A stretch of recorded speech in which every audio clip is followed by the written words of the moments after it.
बोले जा रहे हैं। उत्तर प्रदेश के चुनाव से इस बात का क्या कोई लेना देना है? परफॉर्मेंस से लेना देना है? उत्तर प्रदेश के बड़े डेंट से कोई लेना देना है? क्या कोई बड़ी तस्वीर है जो अभी नजर नहीं आ रही? ये है क्या गड़बड़ झाला? सारे सारे समर्थक, सारे एलाइज विरोध में खड़े हैं, लेकिन बीजेपी लाउड एंड क्लियर। ठीक से देखिएगा तो आपको नजर आएगा।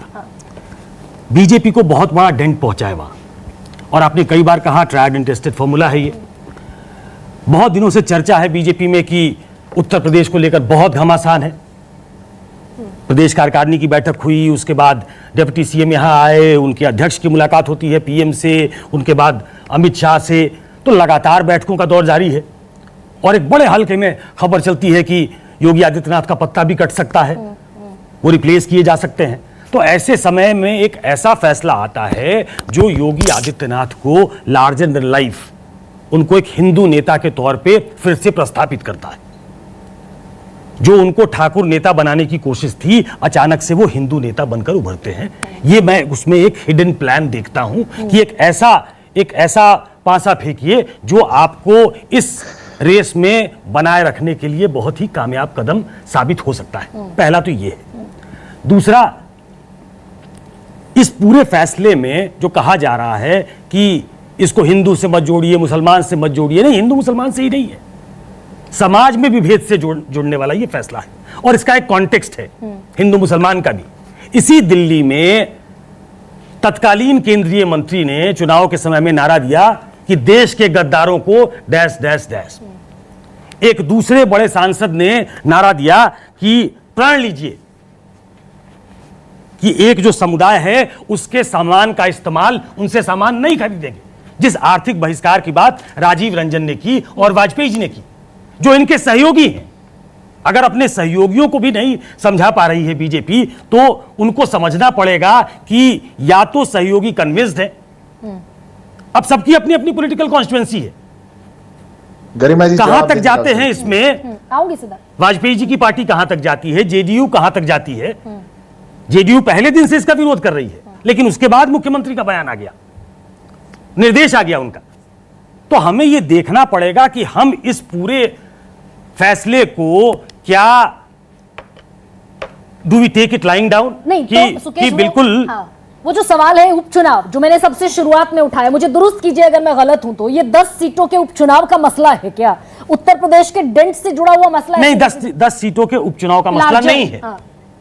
इसको आप बड़े कैनवास पे ले जाके देखिए कि ऐसे समय जबकि आपको एक डबिंग मिलती है पूरे देश में, उत्तर प्रदेश में खास तौर पे, अलग अलग प्रदेशों में जो आपका प्रदर्शन था वो अपेक्षा के अनुरूप नहीं था, और उसके बाद शुभेंदु अधिकारी से लेकर आपके एक सीएम हेमंत बिश्व शर्मा से लेकर अभी ये फैसला आता है वो, तो ये एक पैटर्न दिखाता है।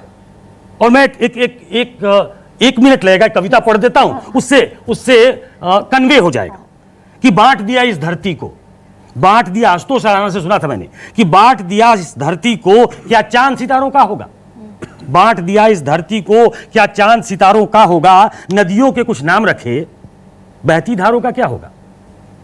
शिव की गंगा भी पानी है, आबे जमजम भी पानी है। आब मतलब पानी, और जमजम कहते हैं, मक्का में कुआं है उसको जमजम कहते हैं, कि शिव की गंगा भी पानी है, आबे जमजम भी पानी है, मुल्ला भी पिए पंडित भी पिए, पानी का मजहब क्या होगा। इन फिरका परस्तों से पूछो क्या सूरज अलग बनाओगे, इन फिरका परस्तों से पूछो क्या सूरज अलग बनाओगे, एक हवा में सांस है सबकी, क्या हवा भी नहीं चलाओगे। नस्लों का करे जो बंटवारा, रहबर वो कौम का ढोंगी है, नस्लों का करे जो बंटवारा, रहबर वो कौम का ढोंगी है। क्या खुदा ने मंदिर तोड़ा था, क्या खुदा ने मंदिर तोड़ा था, या राम ने मस्जिद तोड़ी है। तो ये कन्वे करता है, ये सम अप करता है कि हम कहां ले जाना चाहते हैं, हम क्या विभेद पैदा करना चाहते हैं। सिद्धार्थ, कविता ही सुननी है। सिद्धार्थ, मैं कॉन्क्लूडिंग रिमार्क आपसे पूछ रही हूं, आपके सारे सहयोगियों तक जितने भी हैं सब विरोध में खड़े।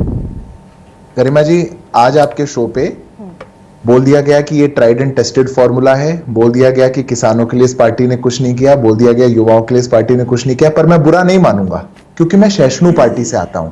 पर एक 36 सीट जीत करके एक प्रवक्ता जो सबसे ज्यादा टीवी पे बोलते हैं, थोड़ा सा उनको आपने कम क्या बोलने दिया, वो आपको ऑफिस तोड़ने आ जाते अगर सरकार बन जाती तो। आज तो थोड़ा सा हल्ला ही किया, ये फर्क है। पर फिर भी नैरेटिव बनता है, कविताओं से बनता है। मेरे को आप 30 सेकंड में एक बात बता दीजिए, जब एक देश में वर्ग को हलाल सर्टिफिकेशन के नाम पर यह जानने का अधिकार है कि उसको खाने वाली चीज वो झटका है या फिर वो हलाल है, तो ये दूसरा वर्ग मेरा है ना तेरा है, ये हिंदुस्तान सबका है।